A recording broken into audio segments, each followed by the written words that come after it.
Assalamualaikum warahmatullahi wabarakatuh. Bismillahirrahmanirrahim. Alhamdulillah. Salatan wassalaman ala Sayyidina Muhammad ibn Abdullah Rasulillah wa ala man sahibah wa tabi'a hudah amma ba'd. Kecenderungan melakukan perjudian disebabkan di antaranya adalah faktor biologiyah, yakni biologis, di mana bisa disebabkan oleh hormon dopamin yang menimbulkan perasaan bahagia. Kemudian hormon serotonin yang menimbulkan perasaan nyaman dan senang. Dopamin dan serotonin ini akhirnya manusia melakukan judi karena di sana menemukan bahagia, di sana merasakan kenyamanan dan hati yang senang. Ini karena dua hormon ini tidak dikelola secara benar dengan pengaruh agama. Kalau pengaruh agama, hormon itu bisa bekerja dengan baik, yakni dengan sesuai petunjuk Rasulullah SAW.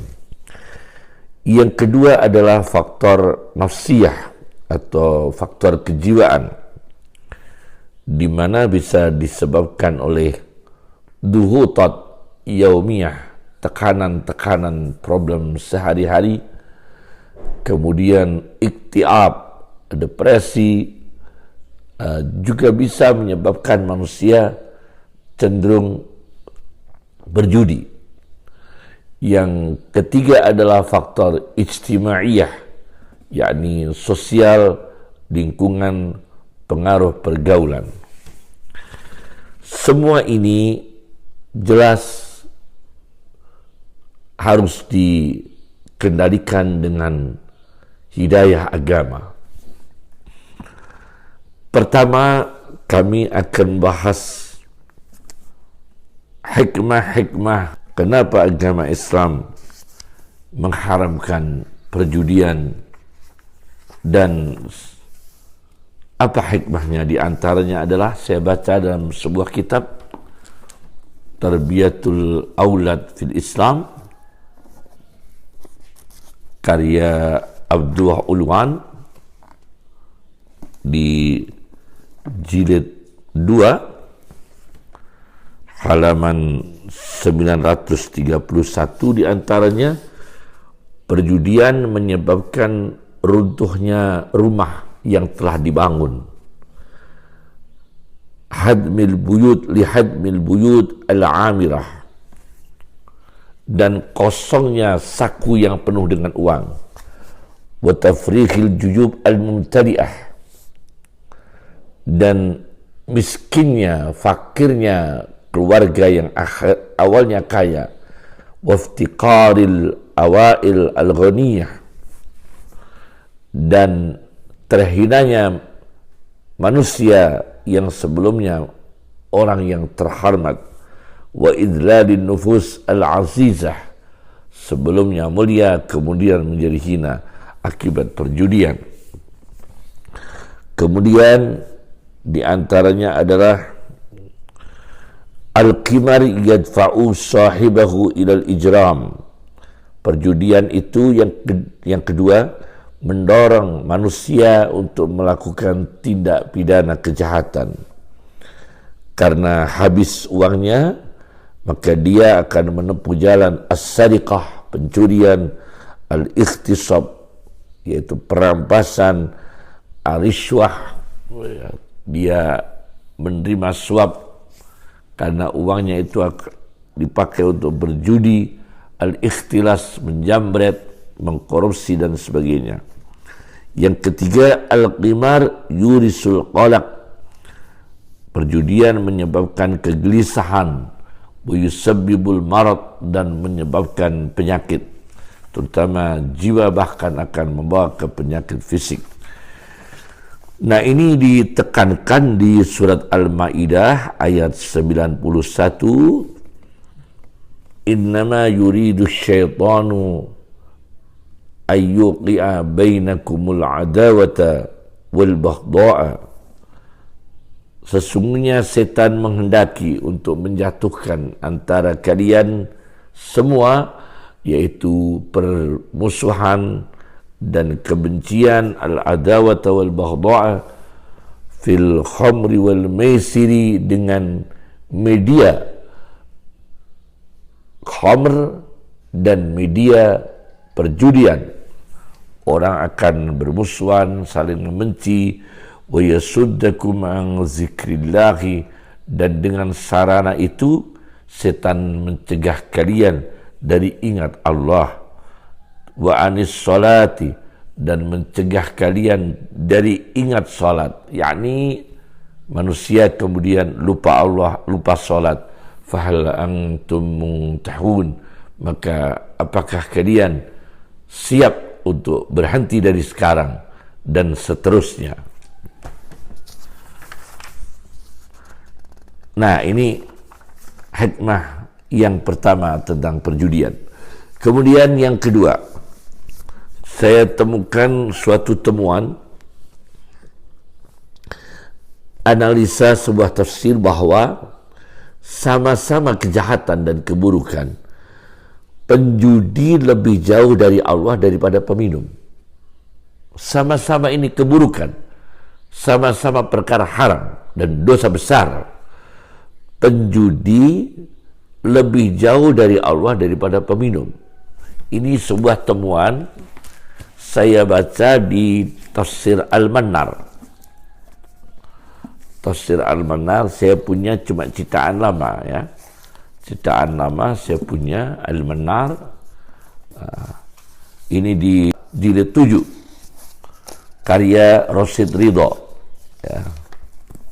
Ini kitabnya, kitab Al-Manar jilid 7. Di halaman 61-62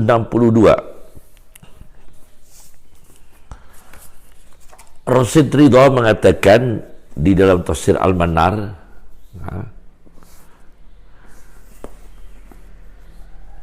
walakinis sakran, dan tetapinya orang yang mabuk, qad yafduluhu, kadang melebihi orang penjudi, kadang ya, bi'amalil qalbi, dengan aktivitas hati, wal khusyu'i, dan masih muncul khusyuk, walau bi ghairi aqlin, dan meskipun tidak dengan akal yang sadar.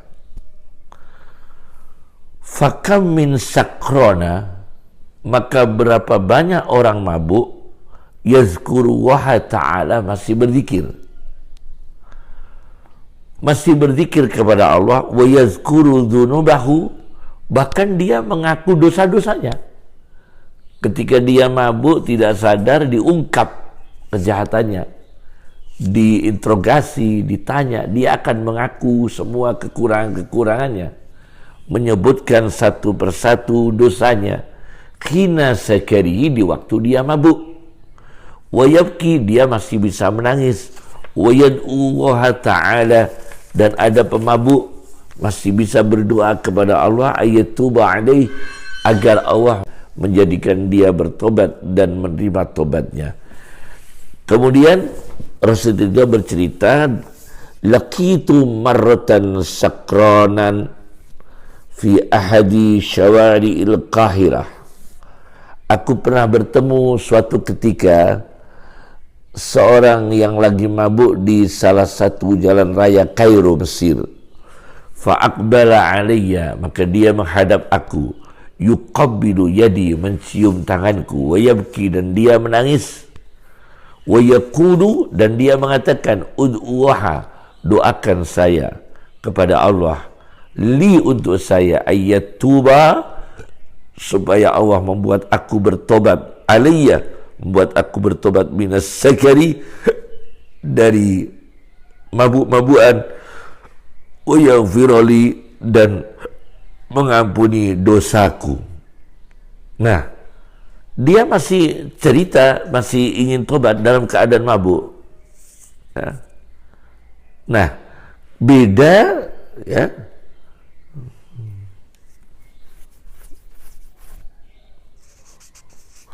beda dengan orang judi.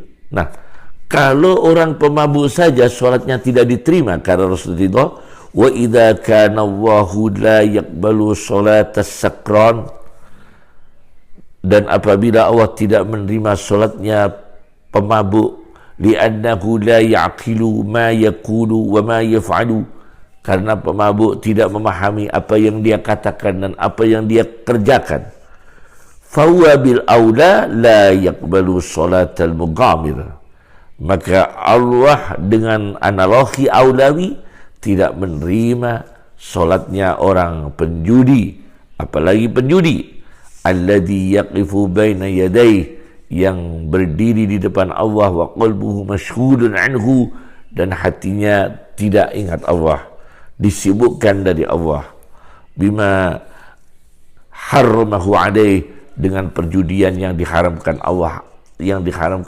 atas dirinya. Fala yatadabbarul Qur'an, dia tidak mengangan-angan Al-Qur'an, wala yasha'u lirrahman, tidak khusyuk karena Allah yang Maha Pengasih. Nah, ini penjudi, lebih jauh tidak diterima oleh Allah Subhanahu wa taala.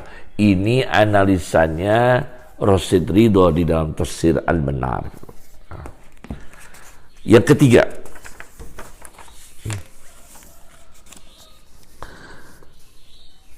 orang penjudi hatinya dan otaknya tidak produktif.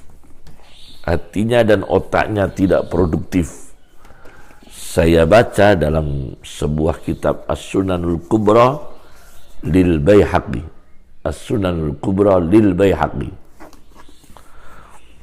Di jilid 15 halaman 311, Rasulullah SAW melewati kaum yang sedang bermain dadu, biqaumin yal'abuna bin nardi.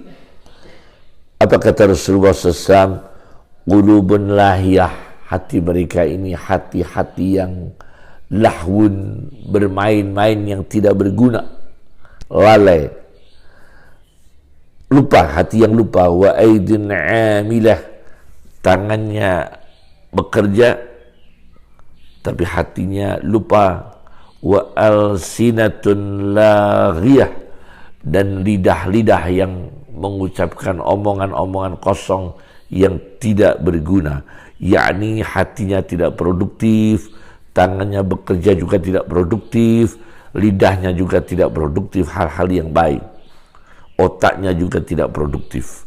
Ini orang penjudi, main dadu. Ini yang ketiga. Kemudian yang keempat adalah tidak berkahnya bangsa dan negara akibat perjudian. Dicontohkan di sini elit-elit negara Islam yang menghabiskan uangnya di Los Angeles, sementara rakyatnya menghabiskan uang mereka di dalam berbagai jenis perjudian, karena pejabatnya melakukan perjudian, menterinya, anak-anak pejabatnya di Los Angeles, Amerika, kemudian rakyatnya juga berjudi di negara masing-masing, mendidik mentalitas jalan pintas, mematikan kreativitas, dan memasyarakatkan mimpi yang tak terbatas. Bangsanya suka bermimpi, menghayal. Dalam sistem sosial, perjudian adalah alat untuk memindahkan kekayaan orang miskin ke kantong orang-orang kaya dalam waktu yang cepat. Jadi perjudian itu sistem sosial yang jahat. Kekayaan orang miskin akan pindah ke orang kaya. Itu perjudian.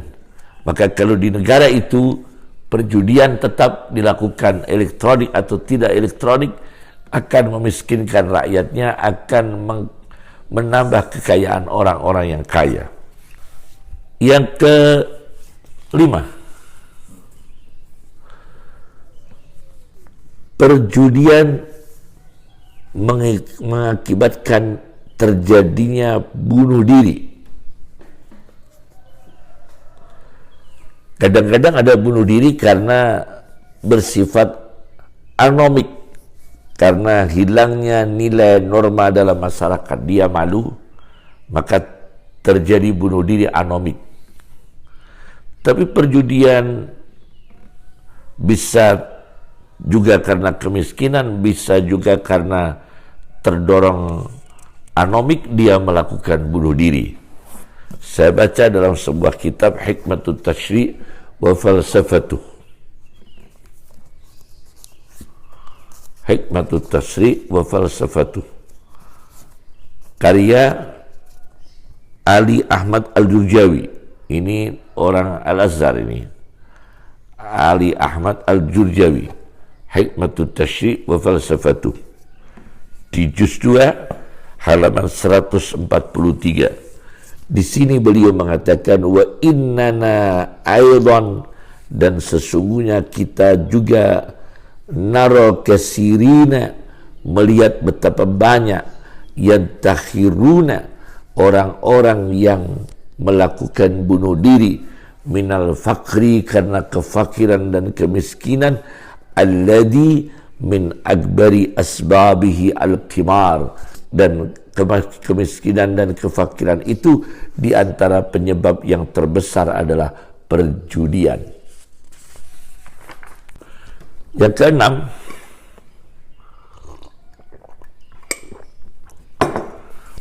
negara berkah,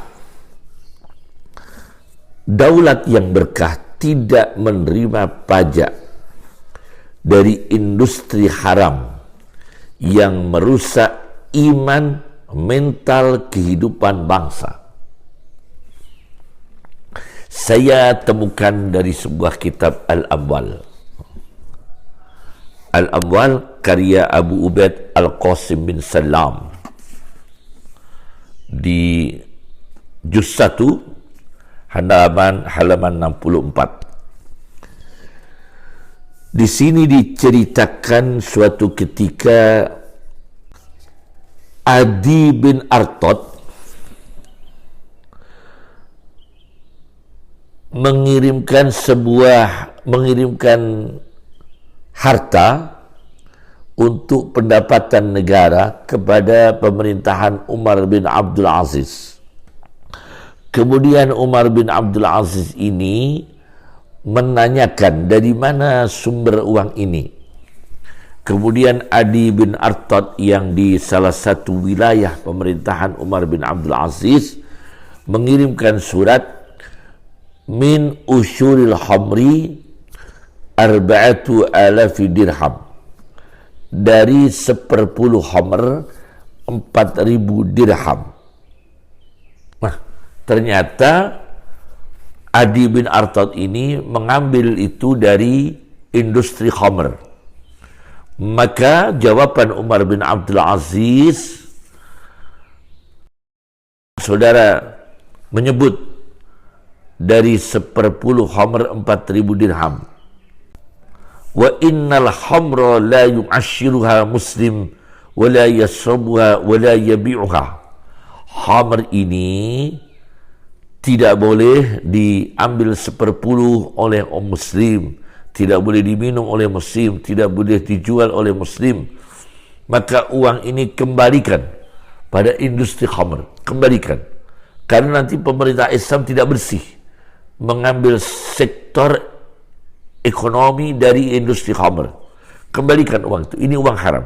Kembalikan pada pemiliknya industri khamr. Coba ini kehati-hatian Umar bin Abdul Aziz supaya negara Islam bersih dari pendapatan pajak dan sebagainya dari industri haram yang merusak mental bangsa, termasuk di sana perjudian. Yang ketujuh, Kementerian Sosial di berbagai negara atau lembaga kementerian negara yang terkait harus berkomitmen menghentikan segala bentuk perjudian online atau non-online. Kalau mengembalikan hasil perjudian itu dikembalikan pada korban judi online misalnya, dengan tujuan untuk memanusiakan, untuk mengembalikan haknya, akan tetapi ini nanti akan menjadi persoalan orang-orang yang korban khamr, otaknya rusak, jantungnya rusak, paru-parunya rusak, livernya rusak. Apakah harus diberikan khusus pengembalian uang akibat kerugian kesehatan mereka karena industri khamr ada di negara itu? Kemudian akibat rokok misalnya, akibat rokok ya, yang rusak kesehatannya karena perokok berat misalnya, atau pengkonsumsi rokok pada umumnya yang mengalami gangguan kesehatan. Apakah negara kemudian mengembalikan uang kepada penderita-penderita itu akibat rokok, akibat khamr, akibat perjudian? Dan ini nanti dengan logika seperti ini, maka berarti akan terjadi kelangsungan eksistensi perjudian. Karena nanti perjudian itu tetap berjalan misalnya, dan negara dapat keuntungan misalnya, kemudian negara mengembalikan lagi kepada korban-korban judi. Ini nanti berputar silsilah, rantai-rantai setan ada di sana. Dan ini bahaya di sebuah negara, dimanapun negaranya. Al-Quran mengatakan dengan tegas, saya baca dalam tafsir At-Tahrir wa Tanwir karya Ibnu Ashur di juz 7, mengomentari ayat 91 surat Al-Maidah, fahal antum muntahun, maka apakah kalian berhenti? Ketika ayat ini turun dan Umar bin Khattab mendengarkan ayat ini, disebutkan di sini di surat Al-Maidah ayat 91, dan dalam tafsirnya Ibnu Ashur di juz 7 halaman 28, Umar bin Khattab mengatakan intahaina, kita berhenti, cukup. Maka judi online harus berhenti di berbagai negara. Assalamualaikum warahmatullahi wabarakatuh.